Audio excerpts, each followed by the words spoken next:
right මේ ප්‍රශ්නෙට උත්තර ලියමු. සංඛ්‍යා දෙකක් ඇතුළත් කරින් විශාලම සංඛ්‍යාව සෙවීමට කැලීම් සටහනක් අඳින්න ව්‍යාජකේත ලියන පයිතන් කේත ලියන.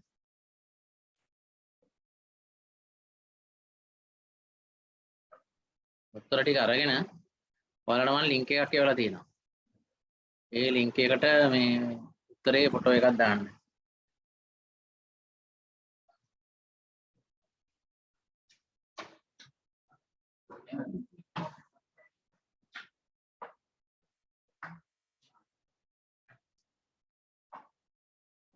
මේ වගේ එකක් පෙනේ ඔයාලට. මේකට ගියාම මේකේ ඔයාලගේ උත්තර ටික අප්ලෝඩ් කරන්න තියෙනවා.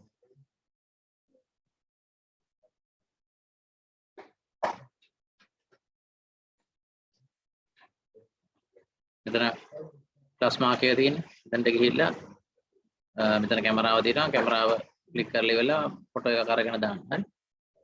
තේරෙනවනේ කියපු දේ. ඔයාලා කරපු මොකක් හරි උත්තරේ තියෙනවනේ.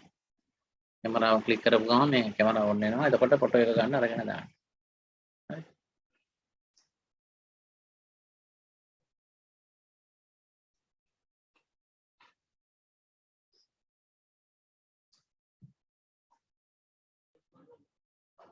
හරි අපි බලමු උත්තර සමහර අය වෙලා තියෙනවා.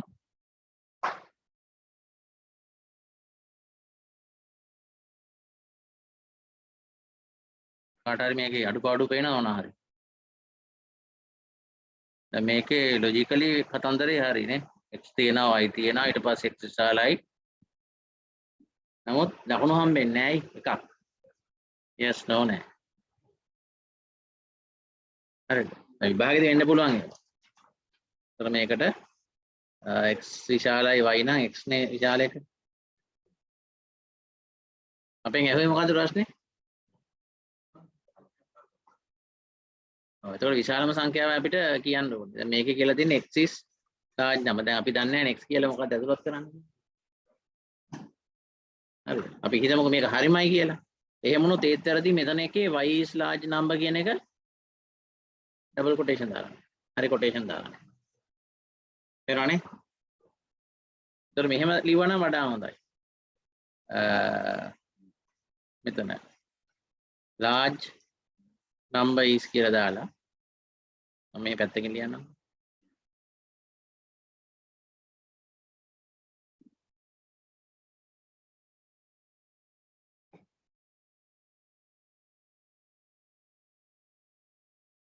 කියලා දාලා ඩබල් කොටේෂන් ඇතුලේ මේ කියන්නේ print එක ඇතුලේ මේ ලියන ටික මම කියන්නේ print කියලා ලියලා ඊට පස්සේ x කියලා ලියනවා මේ පේජියට.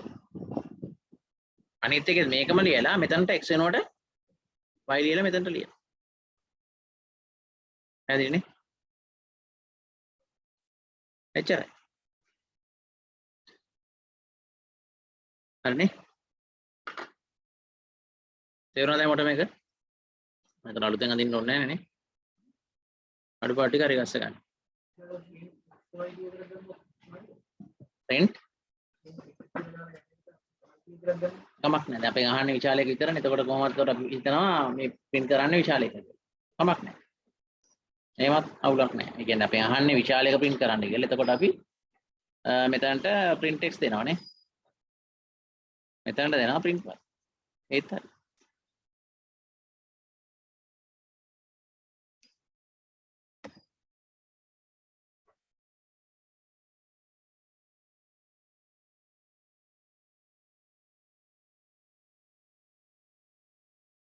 මතක තියාගන්න දැන් එතනදී x වලට y වලට කොටේෂන් දාන්නේ නැහැ හරි.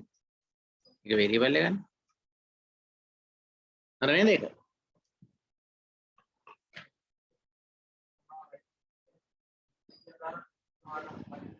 කමන්නේ. ඔයාලා ෆ්ලෝ chart එකේ මෙතන input x, y කියලා එකක් ලියුවට කමක් නැහැ. හරිනේ? ඊළඟට pseudo code එක.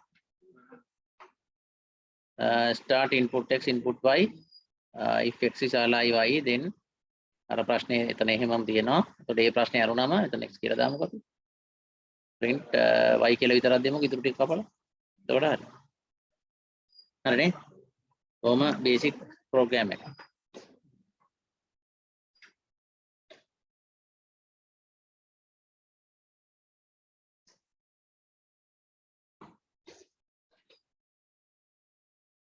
එතකොට ඒකේ Python coding එක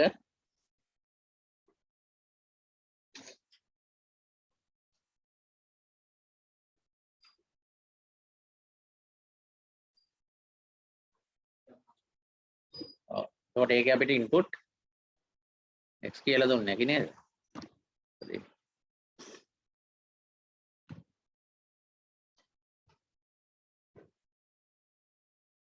y කියලා දුන්නේ. ඊට පස්සේ x විශාලයි y.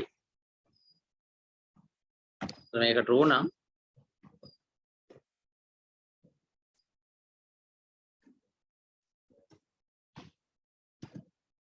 මේක නෑ හරිය අපෙන්. දැන් මනම් හරි.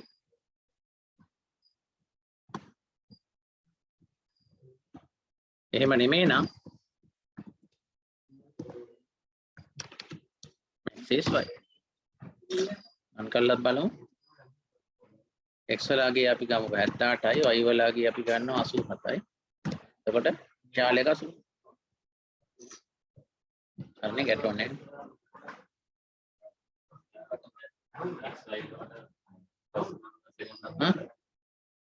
කමන්නේ. මෙතනට ඔයාලා කැමති එකක් දාන්න. ඔන්න number 1 නේද? number 2 ඕන එකක් දාන්න. ඒක ප්‍රශ්නයක් නෑ. එහෙම කිසි ප්‍රශ්නයක් නෑ. ඒතර මෙතන xy තිබ්බට ගමකුත් නෑ. ඕන නම් මෙතනට number 1 number 2 දාන්න. කිසිම ඒ කියන්නේ නෑ ඒක මෙතන තියෙන එක තමයි මෙතන ලියවෙන්නේ කොහොමද? මෙතන මොකද තිබ්බත් කමන්නේ. ඔයාලට ඕන නම් මෙතන මේ සිංහලෙන් දාන්න පුළුවන්.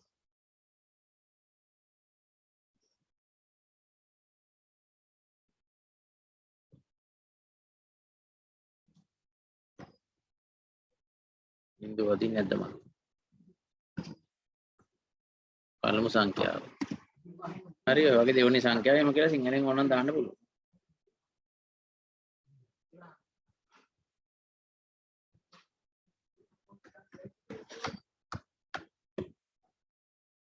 හරිනේ?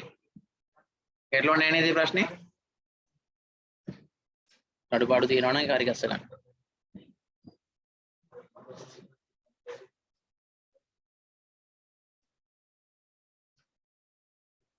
හරි එහෙනම් අපි දෙවෙනි ප්‍රශ්නෙට යමුද?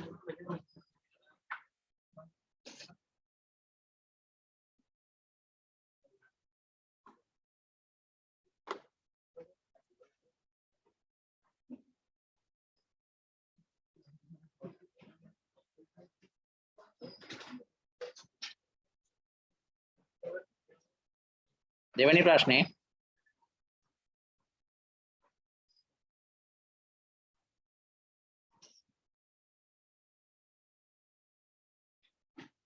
ඉස්සරහට වඩා වෙනසකට තියෙන්නේ විශාල වෙනකොට කුඩා කියන එක දාලා ඒක නම් මහ ලොකු දෙයක් නෙමෙයිනේ.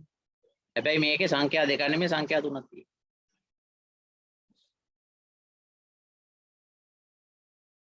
හොඳට කල්පනා කරලා බලන්න.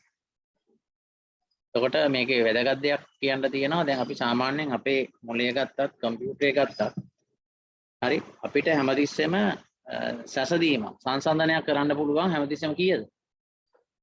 උපරිම කීයද සංසන්දනය කරන්න පුළුවන්? උපරිම පුළුවන් අපිට දෙක. තේරෙනවනේ? එතකොට අපි දැන් ගත්තොත් එහෙම මොකක් හරි මේ අද රතු පාට බාර් එකයි නිල් පාට බාර් එකයි ගත්තා. ඔය දෙකෙන් උස වැඩි මොකද්ද කියලා ඔය අද්දි දෙකයිනේ තියෙන්නේ. කිසි ගැටලුවක් නැහැ අපිට හෙව්වේ.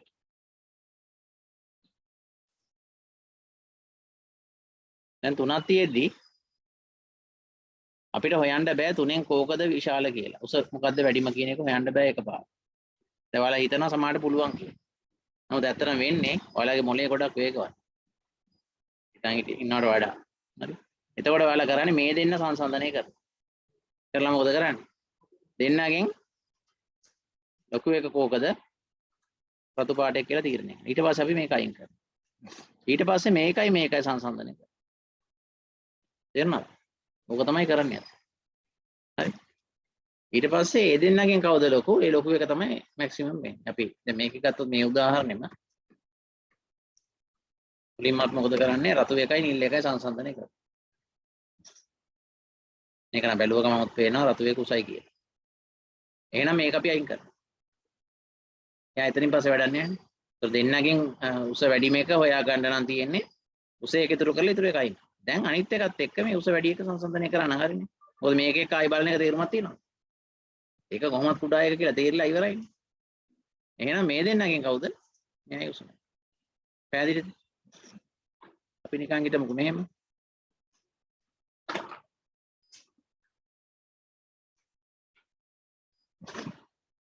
දැන් බලමු. දැන් ආයේ මේ දෙන්නගෙන් අපි හිතමුකෝ කුඩා මේක තෝරන්න තිබ්බේ කියලා.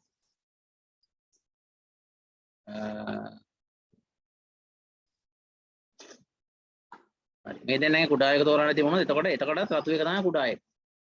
එතකොට කුඩා මේක නම් තෝරන්නේ මෙයා මට එපානේ මෙයා වයින්. ඊට පස්සේ මේ දෙන්න ආරම්භ කරනවා.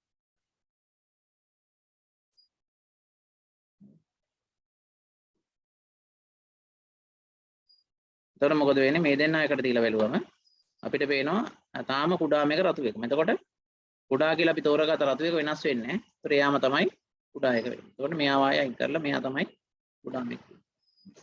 එතකොට අපි හැමතිස්සෙම සංසන්දනය කරේ කීයද? 2යි. හරිනේ. එතකොට ඔය අපි තාර්කික ඔපරේෂන් එකේ තාර්කික මෙහෙයුමකදීත් ඔය වගේ ඒ වගේම තමයි ගණිත කර්මයක වුණත් අපිට එකපාර එකතු කරන්න පුළුවන් ඉලක්කම් කීයද?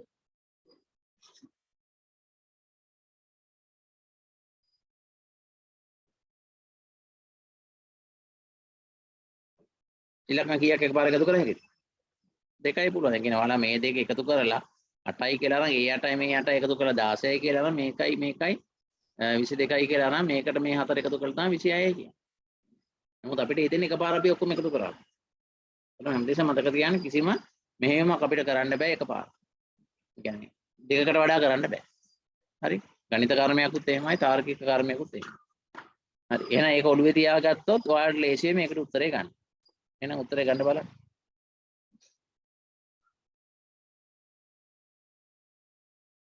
මේකෙන් පස්සේ මම හෝම්වර්ක් එකක් දෙන්නම්. ඒ කියන්නේ හෝම්වර්ක් එකක් දෙනවා කියන පන්ති ඉවර නෑ. ඒක ගෙදරින් කරන්න ඊට පස්සේ වෙන ප්‍රශ්නයකට යනවා. හරි. ඒ කියන්නේ අපි දැන් අද කතා කරපු අංක 1යි 2යි උදව්වක් අරගෙන මේ තුන්වෙනි ප්‍රශ්නේ හදන්න තියෙන්නේ.